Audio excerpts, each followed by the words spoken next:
नमस्कार साथियों। क्या आपने इस बात का एहसास किया है कि ये ऐसी पहली सरकार है, ये ऐसा पहला विपक्ष है कि प्रधानमंत्री विपक्ष पर भ्रष्टाचार का आरोप लगा रहा है और विपक्ष सत्तारूढ़ नेताओं को भ्रष्टाचार के मामले में कटघरे में नहीं खड़ा कर पा रहा है। तो क्या विपक्ष इतना कमजोर है या सत्तारूढ़ विशेष रूप से प्रधानमंत्री नरेंद्र मोदी की इतनी मनमानी चल रही है कि विपक्ष को ही कटघरे में खड़ा कर दे रहे हैं? या प्रधानमंत्री जी क्या वास्तव में भ्रष्टाचार मिटाने के प्रति ईमानदार हैं? यदि आप देश की राजनीति पर निगाह डालें तो प्रधानमंत्री नरेंद्र मोदी और गृह मंत्री अमित शाह ने देश के सारे जितने भी तंत्र हैं, या आप न्यायपालिका में कुछ जजों को छोड़ दें, तो जितने भी संविधान की सुरक्षा के लिए, लोकतंत्र की सुरक्षा के लिए जो तंत्र बनाए गए थे, उन सारे तंत्र को कब्जा कर और विशेष रूप से मीडिया को एक ऐसा माहौल बना दिया है कि जो सरकार चाह रही है वह देश में दिखाया जा रहा है। बात रही भ्रष्टाचार को खत्म करने की या भ्रष्टाचार के खिलाफ एक अभियान छेड़ने की, इसमें कहीं से दो राय नहीं है। मैं फिर बोलूंगा कि जितना कमजोर विपक्ष इस बार है देश में, इतना कमजोर विपक्ष कभी रहा नहीं। लेकिन यह भी जमीनी हकीकत है कि विपक्ष की बात को जो देश का राष्ट्रीय मीडिया है वो दिखाने को तैयार नहीं। या ये भी कह सकते हो कि विपक्ष इतना संघर्ष नहीं कर रहा है कि राष्ट्रीय मीडिया को वो दिखाने के लिए मजबूर करे। तो बात आते हैं भ्रष्टाचार पर। आज की तारीख में जहां पर भी प्रधानमंत्री नरेंद्र मोदी रैली कर रहे हैं, वो भ्रष्टाचार का मुद्दा जोर शोर से उठा रहे हैं।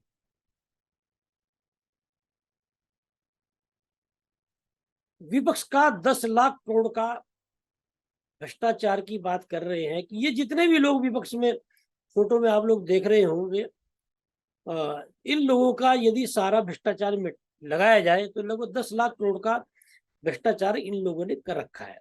ये प्रधानमंत्री जी अब रैलियों में बोलने लगे हैं। और इससे पहले भोपाल में जो रैली की थी, बूथ जो उनके कार्यकर्ता उनको लेकर भोपाल में,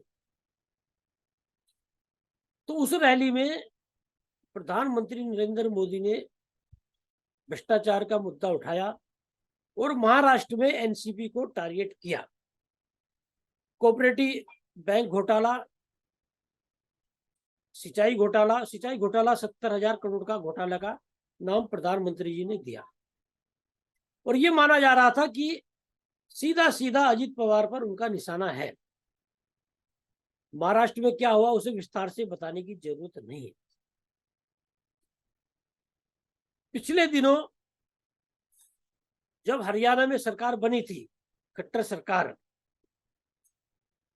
तो अजय चौटाला और ओम प्रकाश चौटाला, उनके पिताजी, दोनों जेल में थे क्योंकि दुष्यंत चौटाला से भारतीय जनता पार्टी का एक तरह से सेटिंग हो चुकी थी। तो अजय चौटाला को जेल से बाहर निकाल दिया गया। आज की तारीख में, और यदि बात चल रही है हरियाणा की, तो पश्चिमी बंगाल की भी बात कर ली जाए। पश्चिम बंगाल में जब विधानसभा चुनाव आए तो ऐसा लगने लगा जैसे सारी टीएमसी जो है उस पर भ्रष्टाचार के आरोप है। चाहे ईडी हो, सीबीआई हो, इनकम टैक्स छापे पड़ने शुरू हुए। और वो नेता जब भारतीय जनता पार्टी में शामिल हो गए चाहे मुकुल राय हो या दूसरे हो, वो पाक साफ हो गए। ऐसे अजित पवार का मामला देखा ही आपने, शिंदे सरकार में शामिल हुए, वो सब पाक साफ हो गए। अब इसमें सबसे बड़ा मामला है लालू प्रसाद यादव के बेटे तेजस्वी यादव पर लैंड फॉर जॉब का मामला, और 12 जुलाई को दिल्ली के राउज एवेन्यू कोर्ट में सुनवाई होनी है। हालांकि लालू प्रसाद यादव का बेटा जो है वो भारतीय जनता पार्टी में शामिल नहीं होगा, क्योंकि लालू प्रसाद यादव ने भी जेल भली काट ली, लेकिन भारतीय जनता पार्टी के सामने वो दबाव में नहीं आए। अभिषेक बनर्जी है पश्चिम बंगाल में ममता बनर्जी के भतीजे, वो भी शामिल हो जाए भारतीय जनता पार्टी में, तो उनके सारे जितने भी घोटाले हैं, जितने भी उनके भ्रष्टाचार है, सब धुल जाएंगे। मतलब ये प्रधानमंत्री जी का जो भ्रष्टाचार के खिलाफ अभियान है, ये अभियान भ्रष्टाचार के खिलाफ नहीं है, ये अभियान है सत्ता को दोबारा से हासिल करने के लिए। उसमें विपक्ष की जो एकता है, विपक्ष की जो एकजुटता है, उसे कैसे तोड़ना है, इस पर केंद्रित है प्रधानमंत्री नरेंद्र मोदी का ध्यान। और इसमें कहीं से दो राय नहीं है कि आज के जो नेता हैं उसमें अधिकतर धंधेबाज नेता हैं। सारे लोग सत्ता में रहे हुए हैं, सारे लोगों ने भ्रष्टाचार कर रखा है। समाज सेवा की बात करेंगे, गरीब की बात करेंगे, मजदूर की बात करेंगे, किसान की बात करेंगे, तो जितने भी नेता विपक्ष में है, चाहे किसी भी पार्टी का हो, सब अरबों खरबोपति हैं, और सब ने जो है दोनों हाथों से पैसा लूटा है। और वही वजह है कि प्रधानमंत्री नरेंद्र मोदी जिसकी चाहे उसकी बाहें जो है मरोड़ देते हैं। और ऐसा नहीं कि विपक्ष में ही भ्रष्टाचार की है या भ्रष्टाचारी नेता है या घोटाले कर रखे हैं, सत्ता में बैठे हुए भी बहुत से ऐसे नेता हैं जिन्होंने भ्रष्टाचार कर रखा है। और प्रधानमंत्री नरेंद्र मोदी खुद भले ही भ्रष्टाचार न कर रखा हो, जिस तरह से अडानी अंबानी को दोनों हाथों से जो है देश को लुटा रहे हैं, सारी निजी संस्थाएं जो है एक तरह से निजीकरण कर रहे हैं देश का, वो भी एक तरह का भ्रष्टाचार है। या जनता के पैसे जो है अपने निजी विदेशी दौरे पर या अपने ऐशो आराम पर यदि खर्च करते हैं, तो वो भी एक तरह का भ्रष्टाचार है। तो कुल मिलाकर ये है कि विपक्ष की कमजोरी का फायदा जो है वो सत्तारूढ़ पार्टी उठा रही है। इसमें कहीं से दो राय नहीं कि इन 9 साल होने जा रहे हैं प्रधानमंत्री नरेंद्र मोदी के कार्यकाल को, हो गए हैं 10 साल होने जा रहे हैं, और विपक्ष ने एक भी बड़ी रैली जो है एकजुटता के साथ में नहीं की है। और उसका बड़ा कारण जो है वो वंशवाद पर टिकी राजनीति माना जा रहा है।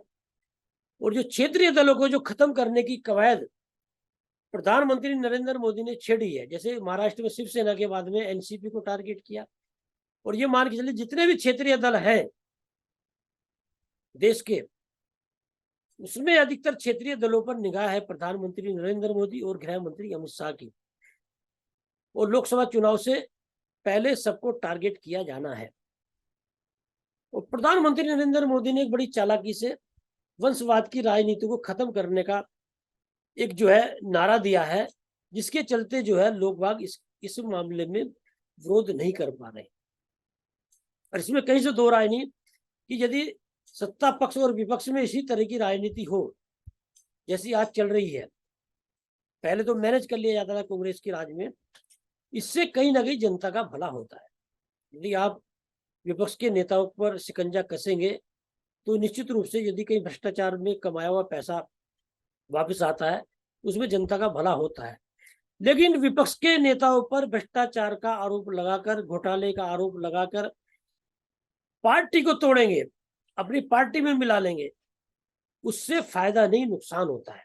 जैसे प्रधानमंत्री जी भ्रष्टाचार के नाम पर क्षेत्रीय दलों को या दूसरे दलों को तोड़कर एनडीए में शामिल कर ले रहे हैं, या अपनी पार्टी में शामिल कर रहे हैं, या पार्टी तोड़कर सरकार में शामिल कर रहे हैं, तो ये देश का बहुत बड़ा नुकसान है। क्योंकि जो भ्रष्टाचारी होते हैं उनका पैसा तो उन्होंने दबा ही लिया, कल और दूसरे भ्रष्टाचारी होंगे, वो आ जाएंगे आपकी पार्टी में, मामला निकल, जैसे टीएमसी के नेता वापस हो गए, ऐसे ये लोग वापस हो जाएंगे। तो ये जो सत्ता को कब्जाने का जो खेल सत्ता और विपक्ष में चल रहा है। देखिए, इस समय दोनों विपक्ष और सत्ता दोनों जो है वो देश को बचाने का नारा दे रहे हैं। लेकिन जनता की आज यदि नारा हो तो सत्ता पक्ष और विपक्ष से बचाने का नारा जनता को देना चाहिए, क्योंकि दोनों ही, इन लोगों को सत्ता चाहिए, इन्हें देश समाज से कोई मतलब नहीं है। ये बिल्कुल आज की तारीख में, आज की राजनीति से बिल्कुल स्पष्ट हो चुका है। ऐसे में ये प्रश्न उठता है कि जनता ये कहे कि भाई विपक्ष खराब है तो बदलाव से भी फायदा नहीं है, और सत्ता पक्ष खराब है तो बदलाव होना चाहिए। तो ऐसे में जब विपक्ष कमजोर होता है तो जनता को विपक्ष बनना पड़ता है। जनता को विपक्ष कैसे बनना पड़ता है? जनता को सत्ता पक्ष के साथ विपक्ष की भी खामियां गिनानी पड़ती है, एहसास कराना पड़ता है। सत्ता पक्ष और विपक्ष को जब तक उनकी गलतियों का एहसास नहीं होगा तब तक वो लोग मनमानी करना बंद नहीं करेंगे, या जनता की बात नहीं सुनेंगे, या जनहित में कार्य नहीं करेंगे। तो आज देश में जनता को विपक्ष बनने की जरूरत है।